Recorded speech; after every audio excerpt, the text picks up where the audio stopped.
everybody, and welcome back to the Mojo podcast studio. Today we have a special guest. We have Dr. Deb Schreibman with us today, and she, of course, is the owner and operator of the Lake Point Wellness Center outside of Atlanta, but also a best-selling author, Your Journey to Wellness. She's been a speaker, esteemed speaker at Harvard University, Cambridge, Oxford University, and the New York Academy of Medicine, among other places. She's got her own podcast, What's Healthy with Dr. Deb, and she's been on countless TV shows, news programs, and has been featured on all sorts of things like that with Suzanne Summers and CNN and Fox News. So Dr. Deb we are just very lucky to have her today on a podcast. And one thing that we've talked about on this podcast before is some of the side effects of the weight loss medication, constipation, nausea, just bloating. And Dr. Deb and her expertise works a lot on those types of symptoms at her wellness center, and also just nutrition and diet and things that are clean, organic, healthy for us. And we get into some of that too, some of the fad diets that have been gone around. We talked a little bit about the keto diet, and just other things that are just great for your health and holistic wellness. So stay tuned. Thanks for joining us. Dr. Deb and, of course, JC, Dr. Collison, and myself are coming up next on the Mojo Podcast Studio. Stay tuned.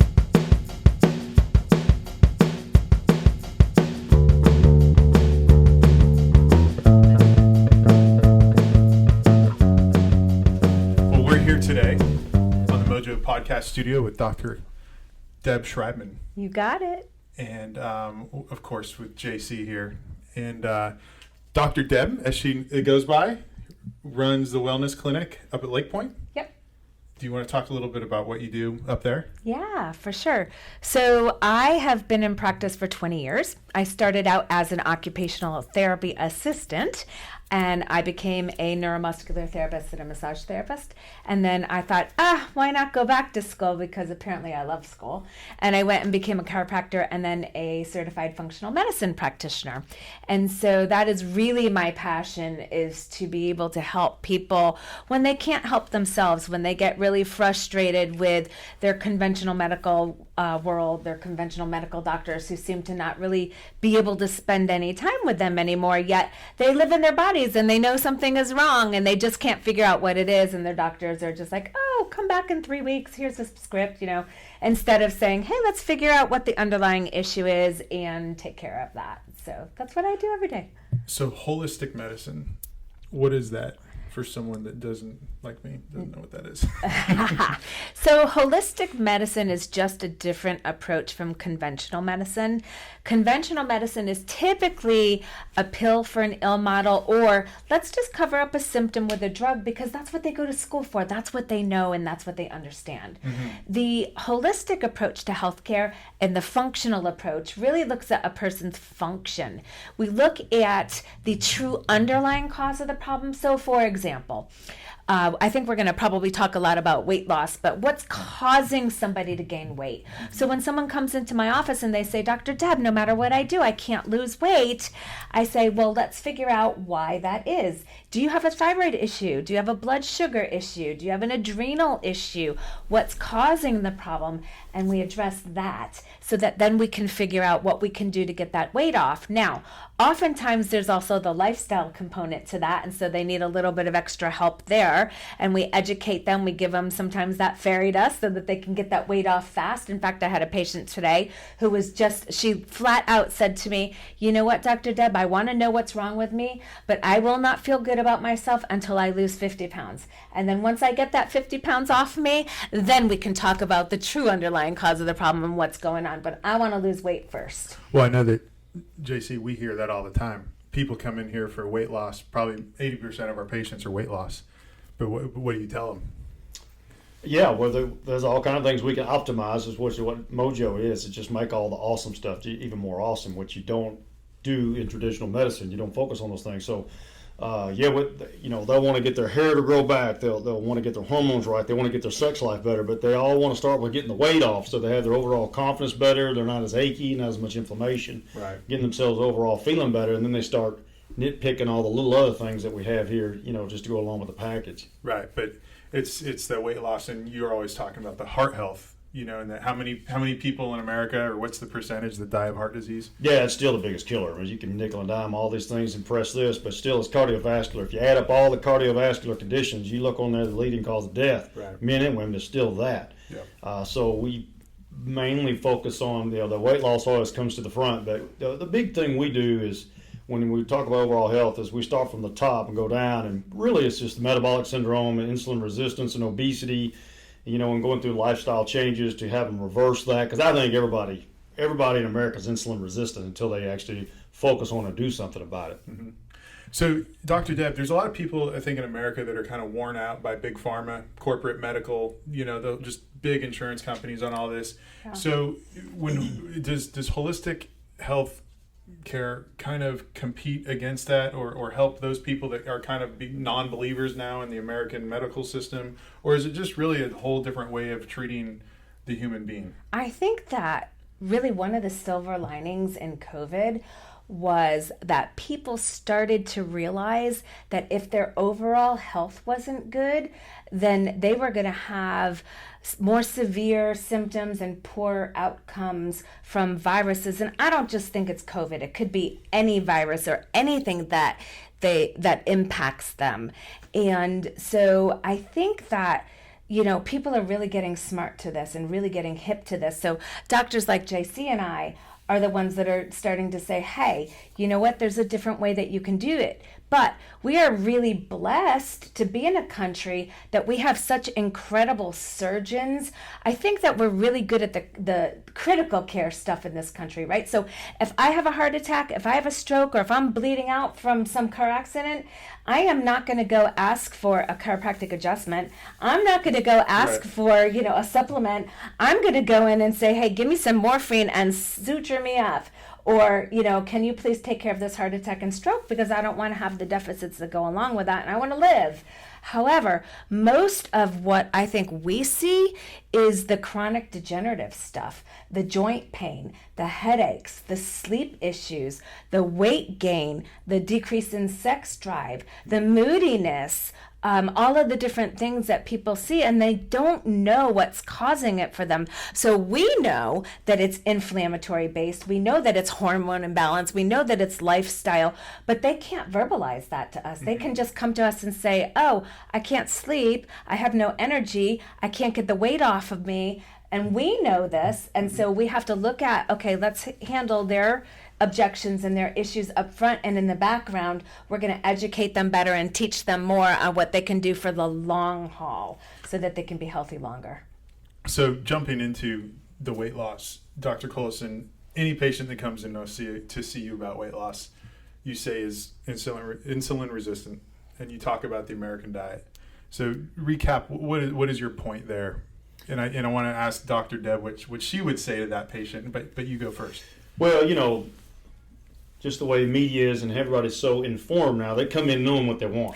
That's how it is. And we know, even though I have an open appointment and I'm ready to talk about anything, and we have that questionnaire, and they'll have 10 circled for several things, but it should be that the weight loss when they want a 20 option on that, because that's what they want to do. And we very rarely get to the other 10s on the ranking. So they come in asking for that. But I have to say that, I try to explain everything, the importance of hormone balance. I say I got to do my due diligence. We're not pill pushers here, so you're going to have to listen to what I think about intermittent fasting. You're going to think about being carbohydrate smart, and decreasing your saturated fats, and somehow, some way, get an exercise routine where you get your heart rate up 3 times a week. Now, sure, if you want to go lift weights and get big muscles and all that, I think that's great. It's not bad for you, but really, what's going to be good for the cardiovascular health is you get your weight down, get your bad cholesterol down, and reverse your insulin resistance, and and mix that with some exercise, and now you're starting to get into the longevity thing. But we can't even get to that in most of these visits because we're still tackling all the stuff up front. So I'll tell them that we could do semaglutide, but we can talk about other ways to do it as well. It's your choice. But let me just say something. We had a podcast on this already. I mean, Americans are born into this system of American culture that wasn't there 150 years ago. We weren't eating 3 meals a day, snacks readily available. We weren't doing all this stuff. When I was a kid, if you got a bowl of ice cream, that was a big deal. I mean, my goodness, now, some people eat it every night. And so I watched this with bariatric surgery in the 90s when we were doing it. We would work up 600, 700 pounders, huge people. And those are the only ones that could get it paid for. And so they'd come in and we'd do this big history and physical, and we'd get them all prepped for surgery, and we'd do this operation. But in order to get to that point, they had to go through a psychologist, they had to go through a psychiatrist, they had to seek out a nutritional expert, and they had to do all that. Well, eventually that, it didn't matter if they did all that, they all landed in for the operation. So then they started to dummy down the rules, and then, okay, now we can do this on 280 pounders. They can go through this. Now you don't even have to do that now. Your insurance pays for it. You can go right over to a guy in Anderson, Alabama who is exceptional at that operation, just have it done and go. So you see this now in modern day with Weight Watchers. They've just like given up. And so what do? We just say, oh, well, too bad, just let it go. You're just going to have to be overweight, blah, blah. So even though we do intense counseling, we can't tackle the fact that they grew up in this culture. They probably already got chemistry in their mind and a mindset. It's very hard for them to get out of it. So I have to be sympathetic, going back to the original question, I have to be sympathetic when somebody's coming in and they want semaglutide when they're exhausted. I'm like, okay, we can go on this, and I like the medication, but think of it as being on it 6 months. We'd like to see you come off in 6 months. You don't have to, but we want to develop great habits to reverse all these things I was talking about by being on the semaglutide, and you have that opportunity in that month time to do it. Now, we're Americans, we're human, you might have a backlash and fall through the cracks in the end, and then you have to come back on it or do something else. Mm-hmm. So I think semaglutide is wonderful in that regard. We're at the same place we've been so many other times, like with bariatric surgery. Everybody was on phentermine for the longest time, so are we just going to say, no, we're not going to do any of that stuff? Well, semaglutide is going to be going to be FDA approved for cardiovascular prevention and also alcohol reduction and alcoholism. It's going to be. So I want to talk about the alcohol in a second, but Dr. Deb, so on that note, the biggest thing I found myself fighting with people about the semaglutide is they think we're just pushing the pills. They're like, here, this is going to be the solution. And like JC just said, it's not. We're trying to instill other best practices to manage people's health and their diet and fitness and their weight. Yeah. Someone that wants weight loss coming into a holistic health center like yours, what would you tell that person? What are those solutions? You're not prescribing semaglutide. What's in your bag of tricks? So what we typically look at, and we do our due diligence as well, we have to ask the right questions because we've got to make sure that we are taking good care of our patients. And so for me, when someone comes in for weight loss, I have to start digging. Are you diabetic? Do you have a thyroid issue? Do you have underlying issues? Are there other things that are going on that I need to know about? Because most people will come in and just say, oh, I want to lose weight. And you ask them, is there anything else going on? No. Okay, what medications are you taking? Oh, I'm taking metformin, and then I'm taking, levothyroxine. And so I say, okay, so then you do have thyroid issues and you're diabetic. Oh, yeah. Okay, so let's talk about that because we've got to change your lifestyle because we have to, like JC said, we've got to get that insulin resistance under control and that sugar dysregulation under control.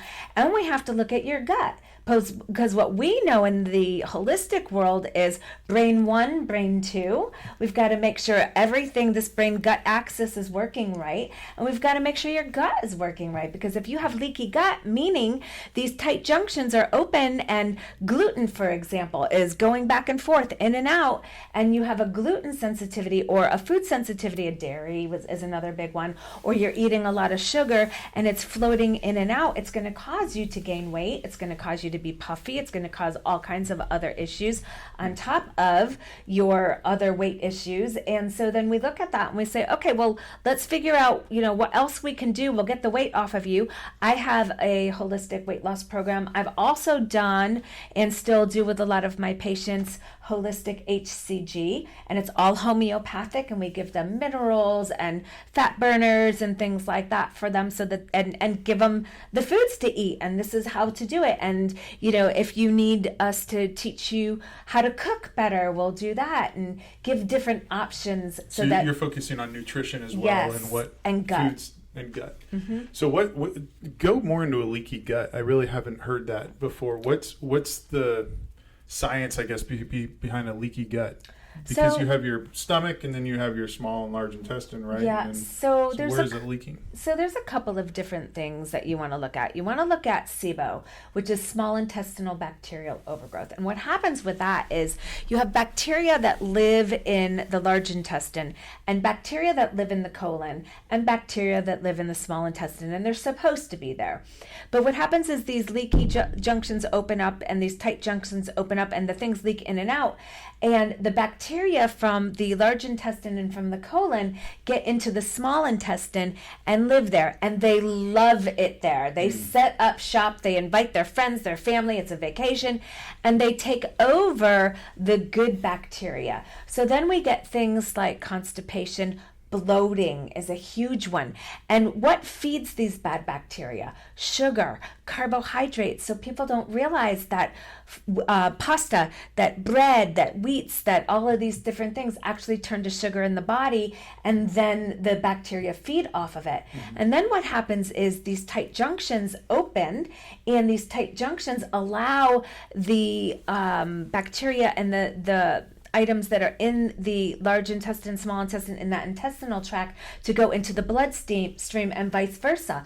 And then what you get is you get brain fog, you get memory issues. You're like, word recall. I can't remember that word. I don't know what's wrong with me. And here's one of the things that's really kind of interesting, and a lot of people don't know this, but a gluten molecule looks identical to a brain cell. So every time somebody who has leaky gut or a sensitivity to gluten eats gluten, the body sends an attack and it says, hey, whoop, whoop, bad, stay away. And it also does the same thing. It attacks thyroid and it attacks brain because it can't tell the difference. So people who have thyroid issues, in fact, it could be a food sensitivity issue.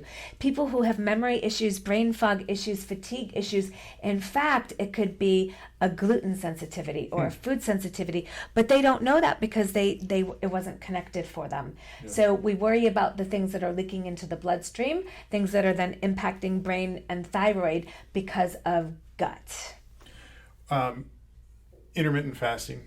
Yeah. Are you a fan of it? I actually, for some people, it's excellent. For other people, it's not. So what I mean by that is, for example, my sweet nephew, who I love dearly, does intermittent fasting, but the 4 hours that he can eat, he's eating Big Macs and Sundays okay. Right? So he's doing it the wrong way. Correct. And so, what I tell my patients when it comes to intermittent fasting, let's start out with a 12-hour window. Yeah. Let's get you used to eating healthy and not eating for those 12 hours. And then let's go to 10 hours. And then let's go to 8 hours. And then let's go to 6 hours. And let's see how your body responds to this. Because it's interesting. I have found some people diabetics, that do great with intermittent fasting and some who do not. Some of my thyroid patients, hypo and hyper, some do great and some don't. So then the question is, why is it okay for some people and not the other? But I think that also goes back to how much inflammation do they have and what's their hormone balance and all other things that play into it for them. So I am a big fan of intermittent fasting, and but I don't think it's for everybody. Dr. Collison, I know you're a fan of intermittent fasting, and you talk about the pancreas. Is intermittent fast is the best person who would want to do intermittent fasting trying to lose weight, or are they trying to improve something else about their health? You can do it for many reasons. Yeah, it's got many benefits to it. So I'm a little bit of a trickle down of David Sinclair from Harvard. He talks about either calorie restriction or intermittent fasting, which he does intermittent fasting, and basically the longevity genes that get transcribed during the time when your pancreas is shut off. It's not doing anything. You're not in storage mode anymore. So every time you eat, up to 8 to 12 hours, you still get insulin still from that meal 8 to 12 hours later. It's still in there. Yeah. And so you never get a chance for your pancreas to shut off. And so when you're in storage mode all this time, you're never in repair mode. So for one is for longevity. 2 is for burning fat and also liver health. All these people getting NASH now who are going to go to cirrhosis, which is non-alcoholic, basically liver damage. And if you don't have your pancreas working, it stops secreting insulin. Well, now you have a chance for your liver now to go to make gluconeogenesis, all its things inside it, that extra fat that's built up, it'll start using that. It'll get rid of it. It can clean itself up, and you'll start burning your own waistline for energy. Now, I always tell people, if you're an aggressive workout person, if you're doing a 16-hour fast, at the end of the 16 hours, that's a crummy time to work out. Okay, Yeah. You can do it. I mean, because you got to have glucose 24 hours of your brain, or it won't work, right? So, but you're not having enough to go out and run, 6 miles or something. Well, you can. It's not going to be very It's gonna optimal. hurt. Yeah. So the longevity part, the burning fat part, and to me, I think calorie restriction, that's old school, but some people still do it. They'll eat a packet of crackers, and in the supper time they'll eat maybe a little piece of chicken or something. Yeah. So I'm not for that, and I think it's actually too stressful. It's too complicated. You're always counting things. You're always focused on it. With intermittent fasting, I eat a small lunch and a big dinner, and I'm done. That's it. Yeah. And I'm not reckless in the eating time of the part where I'm not fasting, but I'm also just not super picky. Yeah. So it's got its advantages there for me. I mean, I'm 54 years old, and I weigh what I did in high school. This is exactly what I was in high school. And the only way I could get there was with intermittent fasting. Dr. Deb, you're nodding on the calorie restriction, but isn't it, and this is for both of you, but isn't it just a simple math equation where if you burn more calories than you eat, you'll lose weight? Why wouldn't it be? Well, but I don't think it's that simple because just like Doc said, it's just hard for people to count calories and stay compliant, because once you tell them, oh, you can't have this and you can't have that, it's this too many calories, guess what happens? They go right overboard and they eat more. Mm-hmm. And so I think calorie restriction doesn't work. And the other thing that I have found is that people who are restricting calories, they go into starvation mode. And so everything they eat, they start to hang on to and store. Mm-hmm. And so then they actually are gaining weight instead of getting the benefit of the calorie restriction. So it's not easy to do. And B, it takes a lot of work to actually, how much water did I drink and how many calories did I eat? And I ate all the calories I can have today, so I'm not going to eat any more. Yeah. That doesn't work. Yeah. People are like, oh, I'm just going to eat this little bit. It doesn't seem realize. Like it's a very sustained thing. I mean, you go out for margaritas with the team after work, and it's like, it doesn't seem like a fun way of living life. It requires too much focus. And with America multitasking the way that it does, right. You can't sit there and think about each meal every time. And so it can be done, but it's very frustrating. And plus, how do you know how insulin resistant that individual is? Now, I don't do all these markers to say, hey, you're really bad insulin resistant, because I'm going to tell you to do the same thing. I mean, so you get people coming and say, man, I hardly eat anything. Well, like I say, that pancreas has been kicked every day, all day long, never shuts out. Now your body's resistant to its own insulin. And so when you're doing the calorie restriction, you still got your pancreas going off because you're eating 3 meals a day, and so you can't lose weight.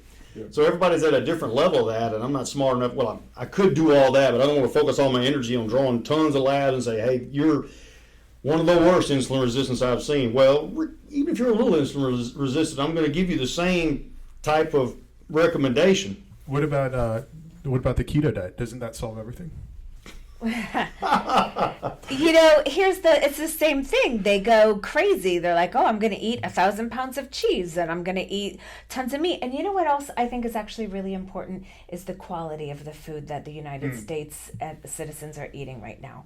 So I really think that if people were eating better quality food, less pesticides, herbicides, insecticides, fungicides, genetically modified, growth hormones, all of the stuff that now we're consuming, it's impacting our body. It impacts leaky gut. It impacts inflammation and inflammatory markers. It makes people sicker, and people don't get that. So, for example, I've done a good amount of traveling overseas, speaking, visiting, vacation, that kind of stuff. Yeah. My husband actually has a gluten allergy or sensitivity, whatever you want to call it.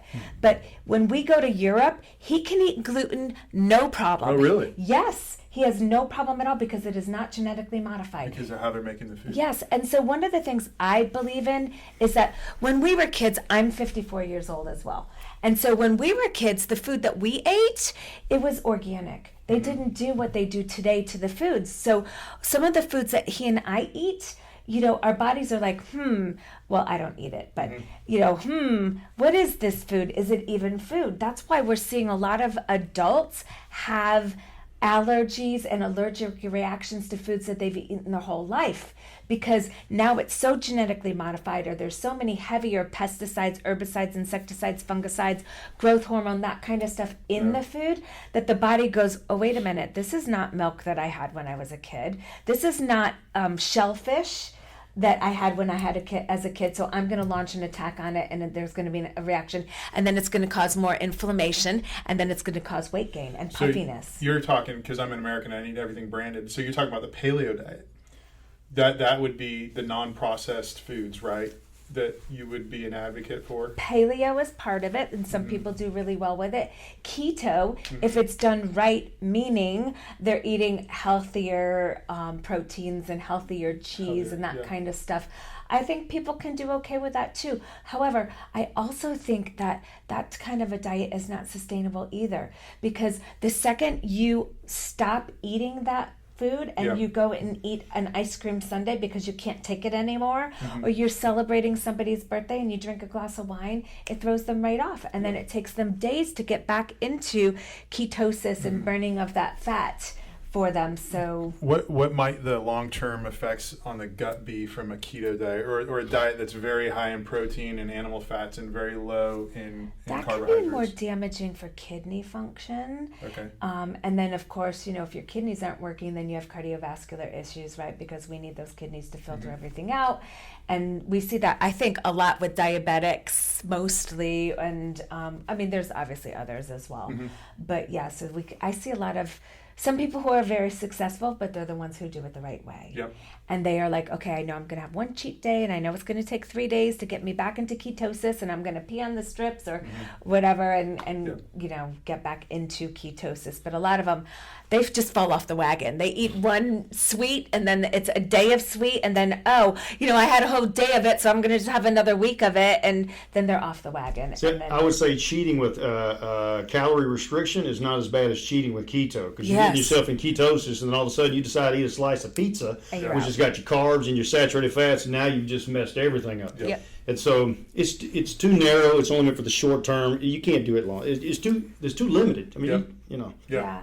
No, I tried it for a year or so, and I never got I would always cheat. So, but I did lose weight.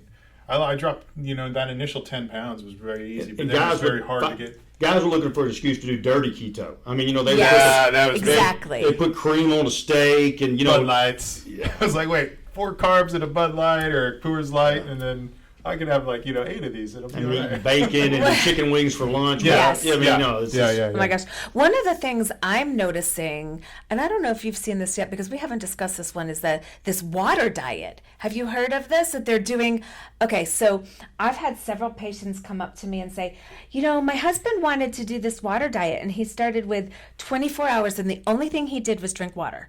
And then I said, well, maybe they should drink some bone broth or something to get some protein. Or something. Yep, exactly. No, they were doing pure water. And I had somebody come in and say, well, my husband did it for 72 hours. But then I had someone say, my husband did it for 7 days, and the only thing he did was drink water. And then when he felt dizzy, he ate a little bit of bone broth. And he lost 17 pounds, but the second he stopped it, guess what? Yeah, it all came back. And then you're talking about something at the core of what we are experiencing, and that is the yo-yo effect. And we'll talk about semaglutide now, because the people that are against Ozempic and Mojo and all of these glutides like semaglutide and tirzepatide say once you stop taking it, you're going to gain all the weight back. And Dr. Colson, I know about you care about all your patients. So when people let's talk about the side effects first. When people have the side effects of semaglutide, what are the most common side effects you hear? And then Dr. Deb, I want to hear how you might treat those from a holistic standpoint. So go ahead. Yeah, so it makes the pancreas secrete just a little bit of insulin, a small amount, and then also being that it's a GLP-1 binder, glucagon-like peptide, we already have that in our body, but it's got a short half-life, like an hour. So we can't, if we were just to do the natural GLP, then we'd have to give the shot every hour. Okay, so all that was they invented ways to make it last a week to make somebody compliant. So when you take that, it slows the gut, mainly the stomach and some of the upper intestines. It wasn't designed to fool with the colon. It was supposed to be all here in the central area where your pancreas and your upper intestines is.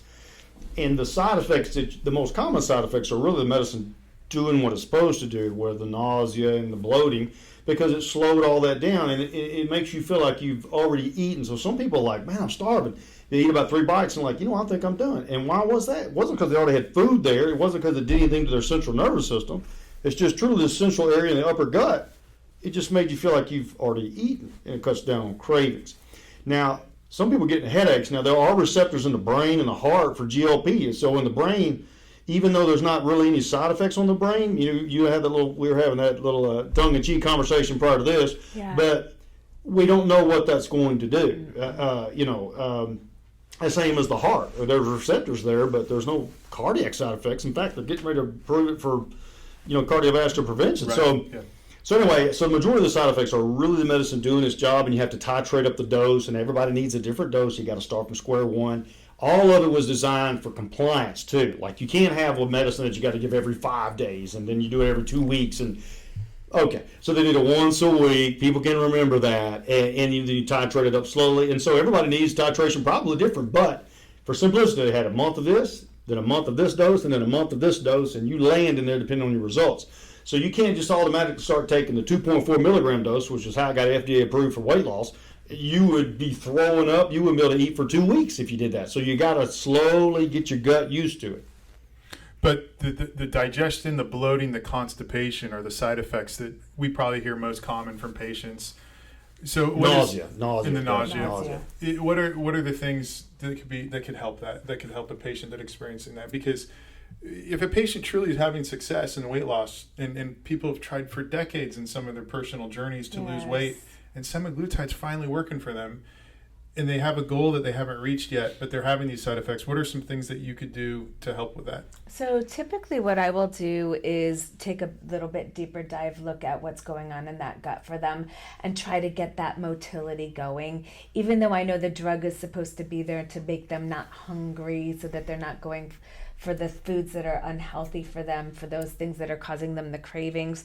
But if we could get that moving a little bit better for them, because one of the things that I think we have to look at is the longer term effect of it.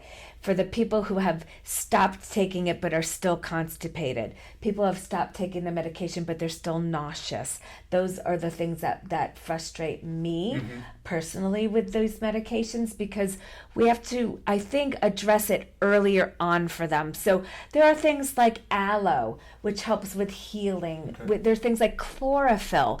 I have patients that take liquid chlorophyll that will help it just helps everything get moving. I have a supplement called Colon Relief that has some different components to it that help get everything moving, because what we don't want is for it to get stuck in the colon and then have the toxins get reabsorbed back into the system and then have problems with cancers and things like that. Could I eat just like a bunch of beans and fibrous foods? Would that help? You can eat some fibrous foods because that will help as well. But I think that sometimes they can't eat that because they're already getting some of the bloating and they're already having some of those problems, and some of those foods cause it to be worse, right? I thought fiber was supposed to help things move through the body. Well, it can, and it depends on the kind of fiber that you're taking as well, because some of the fiber is not good for you. It's made from, is it wood chips or whatever it is? And but there is some fiber, that's from spinach, that's from kale, things like that. Those are good. Okay. We actually have a lab that we have in-house that we can do some of the testing right there, some of the C-peptides, some of the leptin testing, so the hormones, to make sure everything's working the way it's supposed to be working. But I think if we work on just making sure that gut is not leaking, that the hormones are in balance, that everything isn't inflamed, that if they are experiencing some bloating, one of the things that I really, really feel very strongly with is acid reflux. I don't know that I was able to share this with you, but I lost my dad 3 weeks ago. He had esophageal cancer, and it was from acid reflux. And he was under the impression that the omeprazole or whatever medication that he was taking taking care of that for him, but it was not. And so he thought he was safe, and he wasn't safe, and we lost him because of it. And so for me, I have patients that are coming in on these medications that are having acid reflux, that have GERD, that have stomach issues. So I feel like if we can just boost that stomach, really make it more solid, less permeable, and processing food better while they're taking the semaglutide or Ozempic or Mounjaro or any of these medications, that they're going to be a little bit safer in those woods, that they're going to get out of the woods and they'll be able to poop again. And everyone hates talking about poop, but we talk about it all day long. That the bloating is under control, that the damage, because aloe is really healing, and so there's some really great aloe out there that doesn't have carcinogenic effects, because sometimes when they extract aloe, there's a process that there's some carcinogens involved in it, and then people are absorbing that and taking it. Sure. But there are some that are really healthy and good. And so I think if we could marry the conventional approach with that medication that's working for those people that can't get the weight off no matter what they do, with a healthier other things to help them with the aloe, with the getting things moving in their guts, healing their guts, getting to the underlying problem, I think that we would have a healthier world, a thinner world, people who actually feel better about themselves, that their self-esteem is better.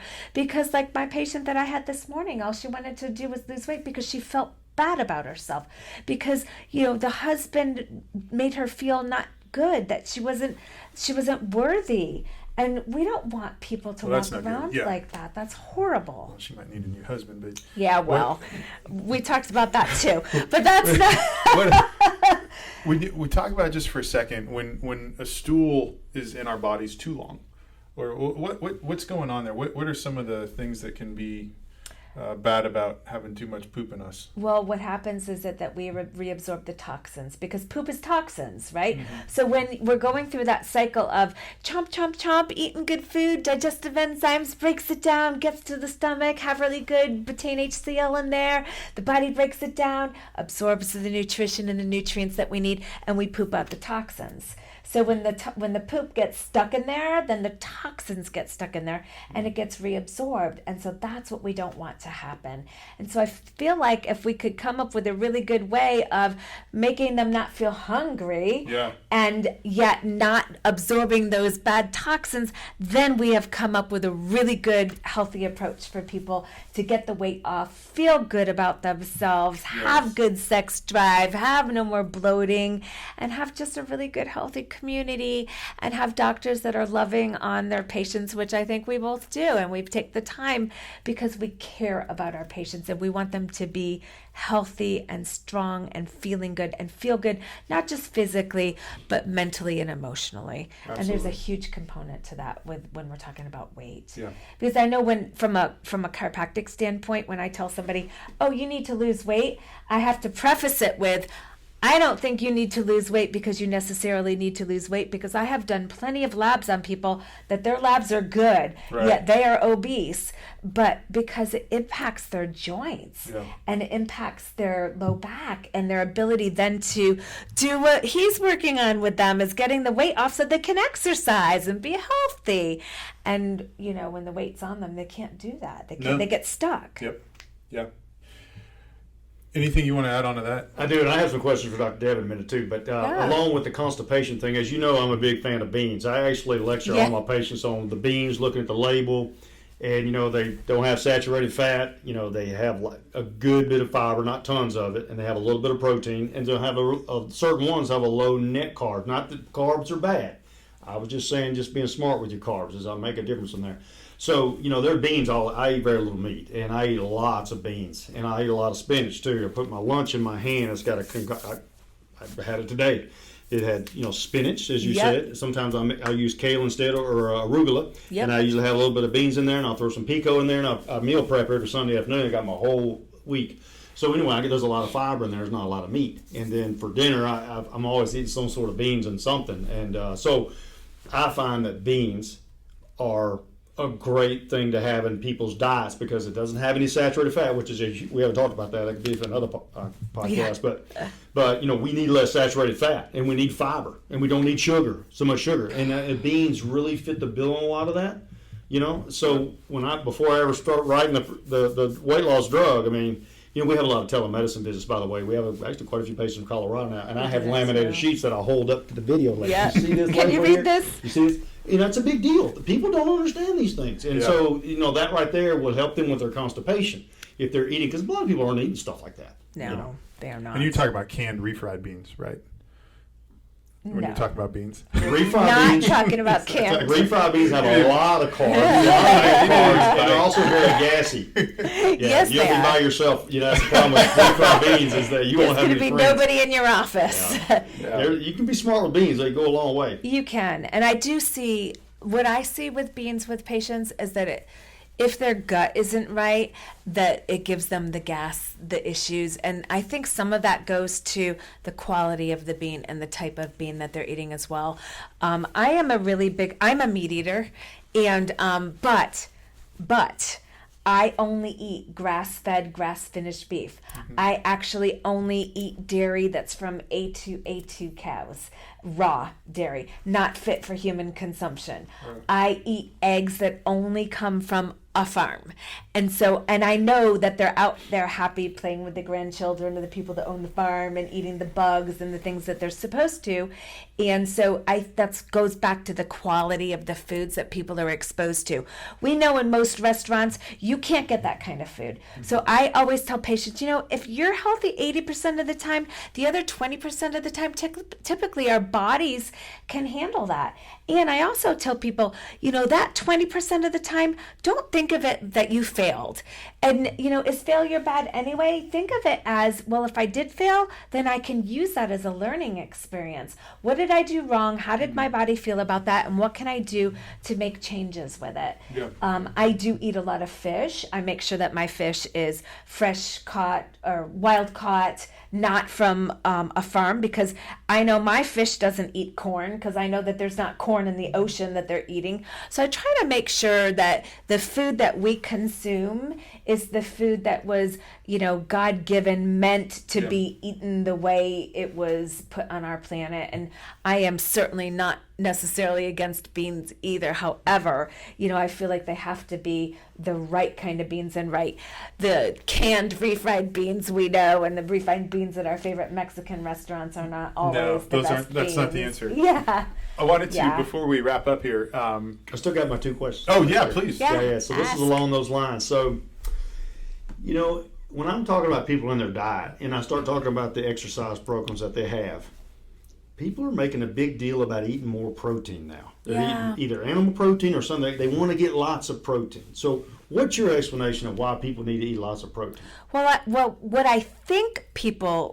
I think people think they need more protein is because they look at it as building blocks for their muscle, right? Mm-hmm. But for me, what I feel like is when I actually have a glass plate sitting on my desk at my office, and I have marker on it, and I'm like, this much of your plate needs to be vegetables, and these vegetables really technically should be organic. I have a hydroponic garden in my house where I grow our own lettuce, and one of the things, and actually other vegetables too. And one of the things that I notice is, gosh, these foods actually taste like the foods that I grew up on. So there's a big difference in how things taste versus the things that we can get at restaurants and stores. Then I have usually about a third of the plate protein, and then I might say like a carbohydrate, like a fruit, or maybe a vegetable, maybe a sweet potato. So I don't necessarily think that you have to have a ton of protein. I do think we have to have some protein, and I think when we do have the protein, it better be a good quality protein. So I don't really know why people are all on this. Everybody has to have protein. So there's a very, very common milk product made by a very popular beverage industry that has a drink that's got 42 grams of protein in it. 42 grams of protein. Yeah, but that's going to kill your kidneys, and it's going to... That's my point. See, it's going to make me stronger. We two things, people, they started getting a little lower kidney function, like you kind of go on a very low animal protein diet and very little sodium. Because you are challenging your kidneys. All the acid load that becomes of that, your kidneys got to handle it, and all the sodium, almost all the sodium you consume, that is a very tight rope if you look at the osmolality balance. So there is a trade-off for all these people that want to gain muscle I'm not a fan of these people that are eating tons of protein. I don't understand. But you're saying that the trade-off is of having too much protein is that it can damage and affect your kidneys. Well, it can, but it's unnecessary. I mean, you can get plenty of nutrition on the plate, like she just described. But those. I've always heard that if you have too much protein because I'm obviously very strong, it just goes through your body. Like your body just kind of dispenses what you don't need. My understanding is about 20 grams gets pushed out immediately. And so, to your point. But is it going to your kidneys? Well, I would say it goes to your kidneys. It gets, when you break down those protein loads, you will have more acidic blood level. You checked your pH. Your kidney has to handle all that acid. It has hard work. And so you're just putting more work on your kidneys. Gotcha. It's the same way people doing the creatine and just all that protein powder. Yes. I just don't understand it. And this may not be part of your practice, but if you just go back and I love the China study book, the original book that came out. I mean, all the inflammation and heart disease and all that, and the people who don't eat much meat. So I'm not against meat. I eat a very little amount of meat, and I've always been that way. I was lucky, and but I don't understand its value. Or why? It's just like an oncologist once told me, because all these people for a while, everybody was in all these antioxidants and the radicals and all this, the foods. That's what you want to do so you keep from having cancer. We don't hear that much anymore. But it's like an 8-cylinder car. You got 8 spark plugs. You're gonna start adding 12. It's going to decrease the efficiency. Now you got the whole thing out of balance. That was the analogy that the person was telling me. So why not just eat kind of what you need and start focusing on getting some more of something else that you don't get? Just quit loading up. People say, "Oh, I'm healthy," and that's because they take 5,000 units of vitamin C a day, but they don't take anything else. It's just that. And they just really got it all honed in on that one thing. I'm like, that's really what's going to do it for you? Well, and the American diet, most people walking around are acidic. I actually test my acidity almost every single day. I have an alkaline water machine in my office, and there's this huge push now. Oh, alkaline water, but it degrades in 72 hours in light. So they're putting alkaline water out in our grocery stores. And I actually asked a rep one day. I said, "Well, how do you know how alkaline this water is? It's been sitting out, and now it's in the light in the stores, and really at 72 hours it degrades." And so I personally drink a ton of alkaline water. I test my alkalinity regularly, but the regular American diet, to your point, is acidic. And we know that dis-ease in the body or disease in the body thrives in acidic environments. And so why are we not working more on the alkalinity? I always offer my patients alkaline water, and I let them test the water so that they can see it's really actually alkaline. Increase the alkaline? To increase alkalinity and decrease acidity, because, there's a lot of studies out there that show that actually, for cancer, for example, thrives in an acidic environment. So you see a lot of people that go to Mexico and they go do all of these things, and there's what I'm seeing is a lot of doctors from the United States go to Mexico because they have less rules that they have to follow, so that their hands are untied a little bit and they can start doing things for them. But one of the things that I work on with my patients all the time is alkalinity, and making sure that they're balanced in their choices and not like keto eating 10,000 pounds of cheese that's loaded with growth hormone, and then all of the beef and pork and fried stuff that they can eat because it's keto. Yeah. What was your other question? And unfortunately for growth hormone, when you ingest it, most of it gets destroyed, which is the one good thing, because it's just a simple peptide, and that's why there's no growth hormones. They're always shoot it up, or it's on the tongue. Anyway, so last one for me is that probiotics. So this is very broad, okay? You gut health. So probiotics. What do you think about the standard oral version of probiotics that people go get at your common stores in their neighborhood or online? Okay. That's a really actually excellent question. So you have... Of all the questions I asked, you asked 2 questions. That's why I'm not a doctor. Protein in your eyes, man. Here's the thing. I just drank a muscle. One of the things that we're learning is that a lot of people are doing copycat kind of supplements online. There's a lot of, I use mostly nutraceutical brands, and I actually have my own line as well. Oh. So you have to be very careful with what you buy on Amazon or online, because a lot of times what they do is they take the bottle and they make it look like what you would want because they get a high rating, and then they just put stuff in it. In fact, I think I saw, I don't remember what store it was, that there was a GNC. and Got in trouble for this, Walmart right? too, Walmart? I think maybe as Okay. well. I can't confirm that, but I'm pretty sure. So what I do is Well, I so make no sure. one checks that? No one, like, there's no FDA or Well, someone checking to make sure they're honest with what's in their... so There's no these FDA in big, those things. No, but the big companies like Apex and Standard Process, they actually have a whole group of attorneys scouring the internet every day looking for people that are selling their products, because they don't sell online. They have to be sold through a doctor so that the doctor can watch them. As far as probiotics go, there are some that are unstable and need to be refrigerated. There are some that don't. There are some that are better for women's health. So they help with balance of vaginal bacteria and things like that. There are some that are 40 billion. There are some that are 2 billion. There are some that have 17 probiotics. There's some that are 5. It just kind of depends on what that person is dealing with. I will say that pretty much for regularly, if someone comes in and says, I'm taking an antibiotic, I tell them, make sure you take a probiotic 2 hours after every antibiotic, because we want to kill all the bad stuff, but it also kills the good stuff. So we want to reinoculate with the good stuff so that when you stop taking the antibiotic, then you have good bacteria that is back there. And that's really important with SIBO, small intestinal bacterial overgrowth, because that antibiotic can be very, very expensive. It can be thousands and thousands of dollars for a patient with using insurance, and it doesn't even get to the bottom of it. It doesn't kill it off. It kills it off and it comes back. So that's actually a really good question. You have to be really careful what probiotics you use, and it doesn't mean that it has to be in the refrigerator, because there are some that are very shelf stable, but we have to watch when it gets into the body, the heat of the body and how it's going to break it down and kill it. Is it actually even getting where we want it to go?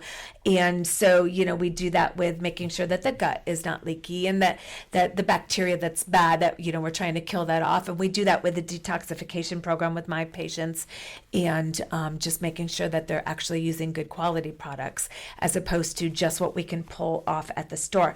And I'm not saying that GNC and some of these places don't have good ones, because they do, but you have to be very careful with that, because you have to do the research on that and make sure that it's a good quality one. Let me ask one thing along that lines. In short, lactobacillus. Tell us how good lactobacillus is for us or not. So lactobacillus is actually a really good one. And a lot of times it's much more stable.